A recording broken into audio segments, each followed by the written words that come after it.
بسم اللہ الرحمن الرحیم۔ السلام علیکم ورحمۃ اللہ وبرکاتہ۔ میرا نام مصباح ہے اور میں آپ کو خوش آمدید کہتی ہوں اسلام از دا پاتھ میں۔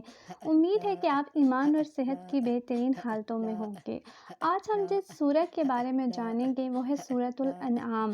یہ مکی سورہ ہے اور اس کی 165 آیات ہیں۔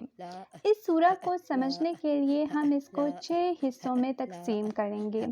یہ 6 حصے اس کی آیات کے لحاظ سے ہم ڈیوائڈ کریں گے۔ پہلا حصہ آیات نمبر 1 سے لے کر 73 تک ہے، جس میں اللہ کی شان کے بارے میں بتایا گیا ہے۔ دوسرا حصہ 74 سے 94 آیات پر مبنی ہے، جس میں پیغمبروں کی صورت میں ہدایت بتائی گئی ہے۔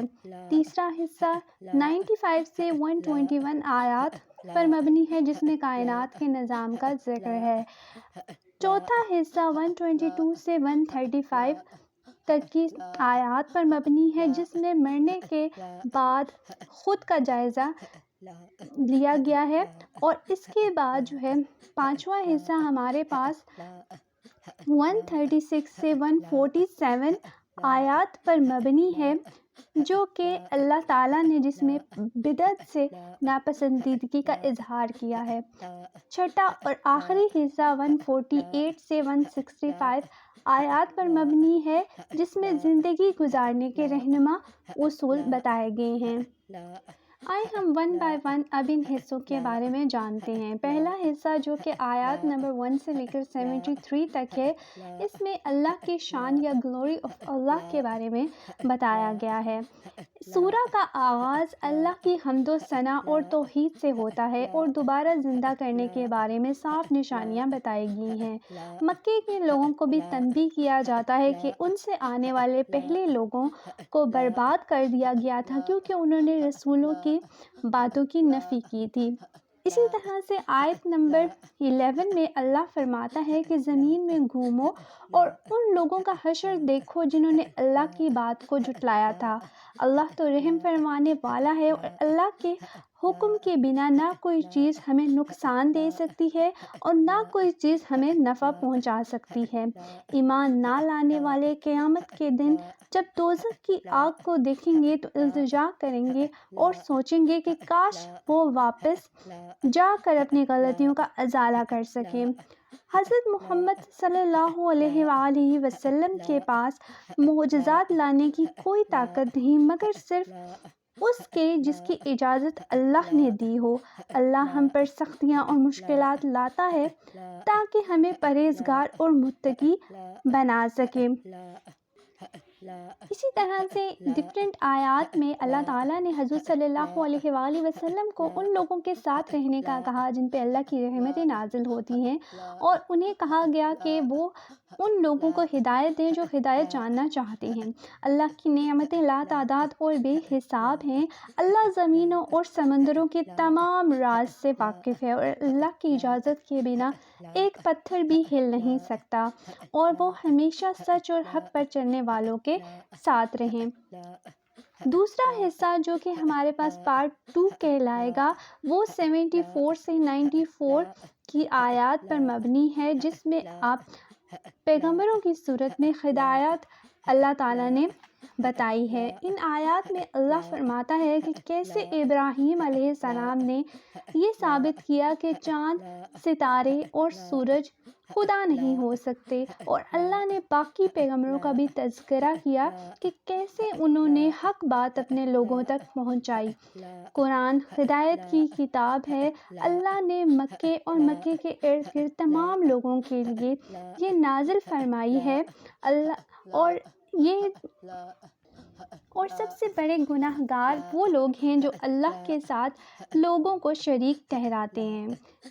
اس کے بعد جو پارٹ نمبر 3 ہے، وہ آیات نمبر 95 سے لے کے 121 آیات تک ہے، جس میں اللہ تعالیٰ نے ہمیں سائنس پر غور کرنے کا حکم فرمایا ہے، اور بیج کے بارے میں بتایا ہے کہ کیسے اس کے اندر زندگی اللہ تعالیٰ دیتا ہے اور زندگی سے زندگی کیسے دیتا ہے اور زندگی سے موت اور موت سے نئی زندگی بناتا ہے۔ آیت نمبر 96 میں اللہ فرماتا ہے کہ چاند کیسے چکر لگاتا ہے، سورج کیسے گھومتا ہے، کون سا موسم کیا کرتا ہے، ستارے کیسے بنتے ہیں۔ اللہ ان تمام چیزوں کا اکیلا خالق ہے اور مالک ہے۔ ان سب چیزوں میں اللہ کی توحید کی واضح نشانی ہے۔ معجزوں کا اثر خود غرض لوگوں پر ہرگز نہیں ہوتا۔ اللہ کا ہر لفظ مکمل سچ ہے اور حق ہے۔ اللہ کے الفاظ میں کبھی بھی تبدیلی نہیں ہو سکتی اور خود اس کی حفاظت فرماتا ہے، اور اللہ سب جاننے والا ہے اور سننے والا ہے۔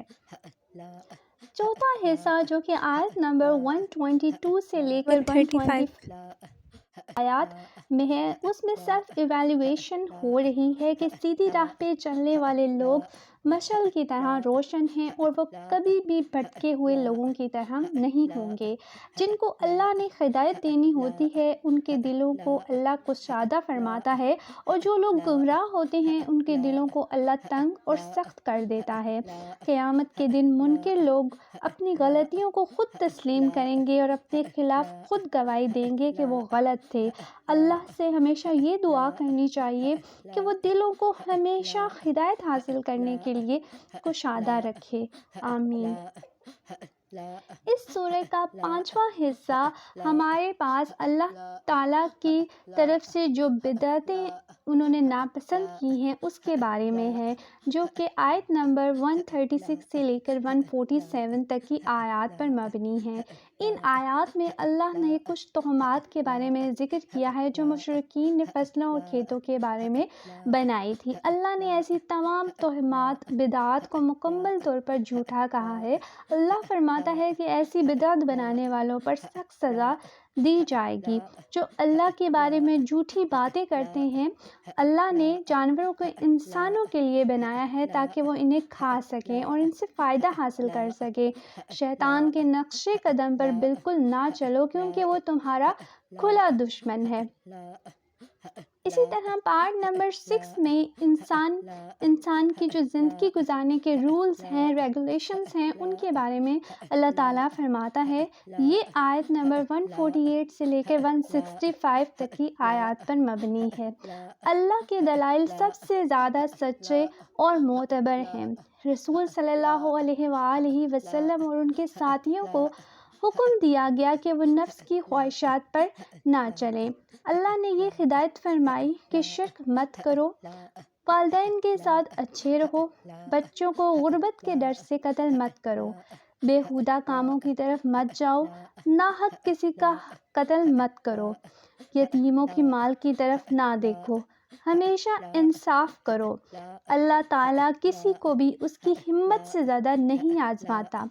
اللہ یاد دلاتا ہے کہ وہ نہایت ہی رحم کرنے والا ہے، اور جو کوئی اچھا عمل کرتا ہے اس کو 10 گنا اجر دینے والا ہے۔ یہ وہ چند چیدہ تفصیل تھی جو میں نے کوشش کی ہے کہ آپ تک پہنچا سکوں۔ یہ کوئی بہت ڈیٹیل نہیں ہے، لیکن کوشش کی ہے کہ سورہ الانعام کی جو تھوڑی سی جو باتیں تھیں جس میں یہ ساری تفسیر کور کر سکوں، اس کی میں نے سارے پوائنٹس آپ تک کلیئر کیے ہیں۔ امید ہے کہ یہ آپ کو ویڈیو یوزفل لگی ہوگی۔ اللہ ہم پر اور ہمارے والدین پر اور ہمارے بچوں پر اور ہم سے منسلک سب لوگوں پر اپنا کرم کرے اور ہم کو دین کو سمجھنے، اس پر عمل کرنے اور صدقہ جاریہ بننے کا موقع دے۔ اگر آپ کو ویڈیو اچھی لگی ہے تو اس کو لائک ضرور کیا کریں، اور اگر آپ میرے چینل پہ نئے ہیں تو اسے سبسکرائب بھی کیا کریں۔ یہ تھوڑی سی حوصلہ افزائی ہوتی ہے جو آپ کی طرف سے میرے لیے ہو سکتی ہے۔ امید ہے کہ آپ کو یہ ویڈیو اچھی لگی ہوگی۔ اسی طرح سے اگلی ویڈیو میں انشاءاللہ نیکسٹ کسی اور سورہ کے ساتھ پھر دوبارہ سے ملاقات ہوگی۔ تب تک کے لیے اجازت چاہتی ہوں۔ اپنا بہت سا خیال رکھیے گا اور دعاؤں میں یاد رکھیے گا۔ اللہ حافظ۔ جزاک اللہ خیرا کثیرا۔